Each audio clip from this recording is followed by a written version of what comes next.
Friends, காலை வணக்கம், good morning. இன்றைக்கி கல்யாண நாள், திருமண நாள் கொண்டாடுற எல்லாருக்கும் எங்களுடைய நல்வாழ்த்துக்கள். வாங்க இன்றைக்கி என்ன சமைக்கலான்னு பார்க்கலாம். நீங்கள் இப்போ பார்த்துக்கிட்டு இருக்கிறது முருங்கைக்கீரை. இங்கே பாருங்கள், நான் இப்போ சாதத்தை கழுவி நல்லா வேக வச்சுக்கிட்டு இருக்கிறேன். சாதம் வெந்துக்கிட்டு இருக்காங்க. இன்றைக்கி எங்கள் வீட்டில் சூப்பரான ஒரு சமையல் ஃப்ரெண்ட். இந்த சாதம் வேகிற சாதத்தில் நான் கொஞ்சமாக வெந்தயம் போட்டுக்கிறேன். இந்த கரண்டியில் 1/2 ஸ்பூன் வெந்தயம் போட்டுக்கிட்டேன். அப்புறம் இங்கே என்ன எடுத்து வச்சுருக்கிறேன்னா, பூண்டு வச்சுருக்கேன், 2 ஊசி மிளகா, கொஞ்சம் இஞ்சி எடுத்து வச்சுருக்கேன். இவங்க கூட ஆட் பண்ணிடலாம். இங்கே பாருங்கள், இவங்களை எல்லாத்தையும் நான் ஆட் பண்ணிட்டேன். இவங்க கூட இவங்க எல்லாம் நல்லா வெந்து வரட்டும். அரிசி, வெந்தயம், அப்புறம் பூண்டு, இஞ்சி, அப்புறம் 2 ஊசி மிளகா லேசாக காரத்துக்காக போட்டிருக்கேன். இவங்க எல்லாம் வெந்து வரட்டும், பார்க்கலாம். இங்கே பாருங்கள், இந்த சாதம் இருக்குல்ல, அவங்கள நம்ம போட்டோம்ல, இஞ்சி, பூண்டு, அப்புறம் வெந்தயம்லாம், இவங்கெல்லாம் பாருங்கள் நல்லா கொதித்து வராங்க.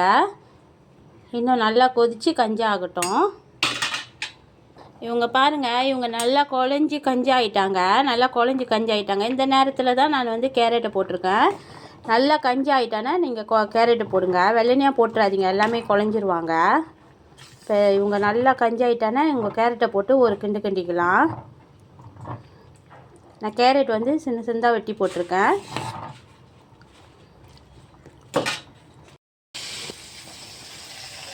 இப்படியே இங்கே வந்தீங்கன்னா கருவோடு நல்லா வெந்துக்கிட்டு இருக்காங்க. பொரிச்சு எடுத்துருவோம். இங்கே பாருங்கள், தேங்காய் பால் ஊற்றுனானே, இந்த பாருங்க நல்லா கொதி வராங்க. கொதி வர்றப்ப நான் இங்கே எடுத்து வச்சுருந்த முருங்கைக்கீரையை இவங்க கூட சேர்த்துட்டேன். நல்லா சேர்த்து ஒரு கிண்டிடலாம். இவங்க கொஞ்சம் தண்ணியாக தான் இருக்கணும், இந்த கஞ்சி கொஞ்சம் தண்ணியாக தான் இருக்கணும் ஃப்ரெண்ட். நல்லா முருங்கைக்கீரையை போட்டு நல்லா கிண்டி எடுத்துருங்க. இந்த டைமில் தான் நம்ம உப்பு எல்லாமே பார்த்துக்கணும். நான் உப்பு போட்டுட்டேன், உப்பு எல்லாம் கரெக்டாக இருக்காங்க. நீங்கள் உங்களுக்கு உப்பு வேணும்னா இன்னொரு வாட்டி நீங்கள் இந்த டைமில் செக் பண்ணிக்கோங்க. இங்கே பாருங்கள், இங்கே நான் என்னென்ன போட்டிருக்கேன்னா, மிளகா சாந்து போட்டிருக்கேன். மிளகா சாந்து, வெங்காயம், அப்புறம் கொஞ்சம் கருப்பில் போட்டிருக்கேன். இவ்வளோ தான் போட்டிருக்கேன். அப்புறம் எண்ணெய் ஊற்றி கருவோடு பொரிச்சோல, சுறா கருவோடு, அந்த எண்ணெயிலேயே நான் இவங்க எல்லாத்தையும் போட்டு இப்போ வேக வச்சுக்கிட்டு இருக்கிறேன். இவங்க எல்லாம் நல்லா வெந்து வரட்டும். உப்பு கடைசியாக பார்த்துக்கலாம் ஃப்ரெண்ட். இதில் நான் உப்பு போடலை, ஏன்னா சுறாவில் உப்பு இருக்கிற வச்சு நான் போடலை. இங்கே பாருங்கள், இவங்க நல்லா எண்ணெய்லாம் சுண்டி எண்ணெய்லாம் மேலே வர்றப்ப நான் இவ்வளோ பெரிய ஒரே ஒரு கல்கண்டு போட்டுக்கிறேன். இவங்க கூட கல்கண்டை போட்டுட்டோம். இந்த பொரிச்சு எடுத்து வச்சுருக்கிற கருவோடையும் இவங்க கூட சேர்த்துடலாம்.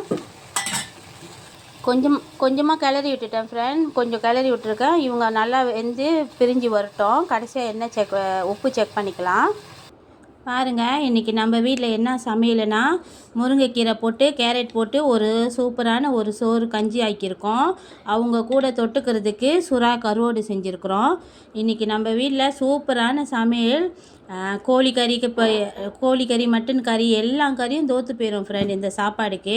நீங்கள் செஞ்சு பாருங்கள். இந்த ரெசிபி நான் ஒரு தம்பி செஞ்சாங்க, ஒரு சேனல்லேருந்து பார்த்தேன்.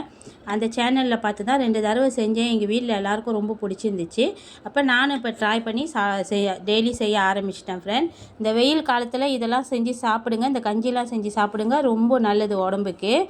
இந்த வீடியோ பிடிச்சிருந்துச்சுன்னா ஷேர் பண்ணுங்கள், லைக் பண்ணுங்கள், மறந்துடாமல் சப்ஸ்கிரைப் பட்டன் அமுத்துங்க, பெல் பட்டனையும் அமுத்துங்க. தேங்க்யூ.